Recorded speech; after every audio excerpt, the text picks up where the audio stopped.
Becky from powertoolswiththread.com. That's my blog.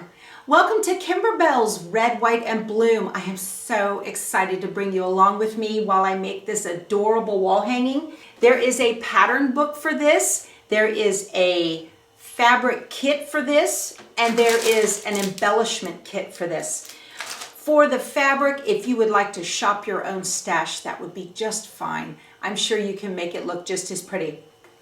There are a couple of things I want to talk about before we get started getting into the actual embroidery blocks. I know a lot of you are brand new to the world of machine embroidery, and I am so excited that you're starting this. I know you might be intimidated by your machine or by the process itself, but have no fear, because Kimberbell makes the absolute best instructions in the entire embroidery industry. I have taken many Kimberbell classes, and the way they take you step by step, they tell you when to change your threads, they tell you when to apply the applique, when to trim it off, and everything. After a while, you'll get to see that it's the same thing over and over and over, and you will get better and better every time you start to make a block. I am using Kimberbell embroidery stabilizers. I have compared them to other stabilizers that I've purchased, and I think that they're top-notch. If you don't have Kimberbell embroidery stabilizers, that's perfectly fine. Again, you can shop your stash. One of the things I will be doing in this quilt is what's called background quilting. That is not necessary in order to make the quilt, but some of you wanted to do the background quilting, so I added that in so that you could see how to do it and the process that occurs. So for those of you that are not doing the background quilting, you will see me going through the process of doing a placement stitch for the batting, applying the batting, and then the next step will be the placement stitch for the fabric, and the tack down for the fabric, and the background quilting. The only 3 steps you won't do when you are not doing the background quilting is the placement and the tack down for the batting and the background quilting itself. I did the Life is Sweet block without any background quilting, and it turned out just adorable. So it's not absolutely necessary to have that. I don't think that your wall hanging is going to be any less adorable without it. If you are doing the background quilting, on the My Kimberbell website, there is a diagram. All of the blocks are numbered. Then there is a corresponding diagram that shows you that number block uses this particular background stitching design. On page 3 in the pattern book, they give the idea to create baggies for all of your quilt blocks. I highly recommend you do that. As you can see, I still got a lot to go, but everything is all in one place, and I've put everything on a project board to make my life a lot easier as well. I have cut all of my applique pieces using Brother Scan and Cut. You can review that video if you would like to do that as well. The CD in the pattern book has SVG cutting files, and you can use any cutting machine you want to be able to cut out your pieces. I backed all of my pieces with Heat and Bond Light. If you do not have a cutting machine, then you would follow the instructions as written in the pattern book, where you would lay down a square piece of fabric over the placement line, allow the tack down stitching to go ahead and tack the fabric down, then remove the hoop and trim the fabric around. I show how to do that in the very first video that we do, which is the watermelon block. Now, the watermelon block is considered a standard regular applique block. There are no additional items from the embellishment kit that would be needed in order to make this block. There are several blocks like that in this pattern. So there are 3 watermelon blocks. You will see me make one of them. Actually, I think I made 2. I might have used my multi-needle for the other 2.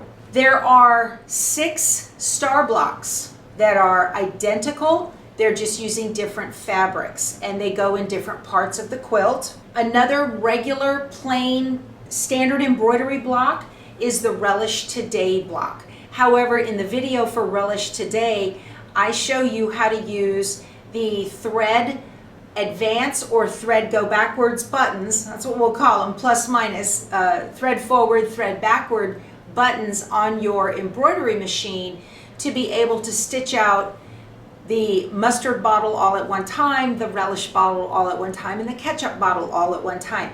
That is perfectly fine to do that if you have designs on the block that do not overlap. There are also several blocks that use what is called raw edge applique.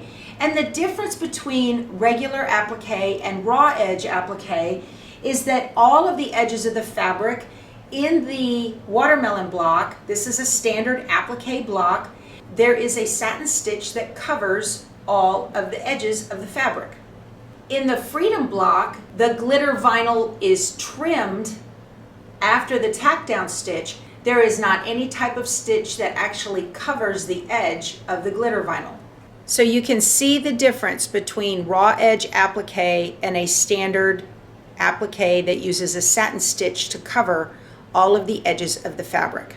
In the Life is Sweet block and the Pop Bottle blocks, you're going to use a vinyl, a clear vinyl, to create the effect of glass, which is just adorable. You do not need any kind of different needles or anything like that. I will also do a video on how to create yo-yos by machine. That's a lot more fun to me than stitching them by hand, but you can certainly do that by hand. There are also a lot of blocks that have multiples, like the pinwheel blocks. I will be using Embrilliance embroidery software, and I will do an advanced technique called color sorting. And if you've never done this, I would like for you to kind of think about that as you go through your blocks that are here, because there are so many multiples. And if you have a larger hoop, color sorting is a great option. So I could have just stitched one pinwheel completely, and then a second one, and then a third. But since I have a machine that can use a larger hoop, what I did was I color sorted, and I had the machine stitch down all of the placement stitches for all three. Then I put the foam on all three, and then the tack down stitches for all three, and then the fabric stitches, and then the final satin stitch for all three. The whole point is to do less thread changes on the machine and kind of streamline the workflow process. So if you have multiples and you've never done it before, take a look at the videos. In the ones for the star blocks, I kind of, it's about a 3 or 4 minute clip where I take you through my whole thought process of how it works and how to check your work and then make sure you're ready to go. You do not have to do that. In fact, if you do not have Embrilliance software, that's just fine. You do not need it in order to make this. You can just take the designs directly to your machine by USB and then get stitching. So what is Embrilliance software? Embrilliance is a third-party machine embroidery software. It works with every type of embroidery machine. You install it on your computer. You do not install it on your machine. You edit the designs on your computer or color sort them or whatever it is you want to do. And then you file, save as, and save it to your machine's embroidery format. It works with Brother, Baby Lock, Pfaff, Singer, Bernina, Husqvarna. I could go on and on. There are probably 15 or 20 different brands of machines that it will save into that machine's embroidery format for you to be able to use it. If you do not have any machine embroidery software, I highly recommend you look into Embrilliance Essentials. That is what you would need if you were a beginner. And you will see me using it over and over in all of these videos. Again, it is not required, but it sure makes life easy. My favorite thing with Embrilliance is to send my designs wirelessly from my computer over to my Brother Luminaire. You can do that on the Luminaire and the Solaris. Let's talk about batting. I recommend that you use a low loft batting. I'm actually using a pad that went underneath a tablecloth. So I just repurposed that. I don't need it anymore. I haven't used it in forever, and I use that instead of batting. You can use like a Hobbs 80-20 or warm and white, warm and natural, whatever it is you want. I just recommend you kind of stay away from the thicker battings, the thicker polys. I think that you may not be real happy with the puffiness that you would get like you would really want in a cuddly quilt, but this is a wall hanging. So on the batting, in the Life is Sweet block, I did not use any batting because I didn't do any background quilting. In the rest of the blocks, I am doing the background quilting, and there is a step involved in there for you to place the batting during the background quilting process. If you do not do that, it's perfectly fine. In the end, you will still sew all of your blocks together, and then you'll create a regular quilt top just like usual. Put your backing, put a solid piece of batting over it, throw your quilt top on it, and then stitch in the ditch. That is how I would do that. And I may do that anyway when it's time to put it all together with the backing. So let's talk about stabilizers. The pattern suggests to use a woven fusible on the back of the blocks. You need to do that. This is what your block will look like. Let me get up close so you can see. This is what your block will look like with all of these ripples and puckers if you do not use the fusible woven on the back. If you do not have fusible woven, all is not lost. You can do a test. Here's another one. I used 2 pieces of the cutaway mesh stabilizer, and you can see the puckers and the ripples are a lot less. And then here is 3 layers of the cutaway stabilizer, and the ripples and puckers are virtually gone. If you use the woven stabilizer, you only need 1 layer of the cutaway and you don't have any puckers at all. It works very well. I'll make a note too, we had a viewer write in a question in our Facebook group, the Power Tools with Thread Facebook group. They asked the question that the instructions say to use cutaway polymesh stabilizer in the hoop, and in the instructions then, when it's all said and done, it says to tear away the stabilizer on the back. It means cutaway, all right? Another suggestion I have for the pinwheels is to make your bobbin the same color as your top thread, because when you fold the pinwheel over, you'll be able to see the stitching from the back side on the front, and you want that to be the same color. If you have made them already, you can see if you're using a white bobbin thread, get out your navy blue Sharpie or whatever color thread you have on the top and just color it in, and it will be fine. Sharpies are an embroiderer's best friend. And the very last video in all of this will be showing how to put all of the sections together and get it all done and turn on the fairy lights and just make it all finished. Also, one other thing too, I want to mention the side borders, section 49 on the large side borders.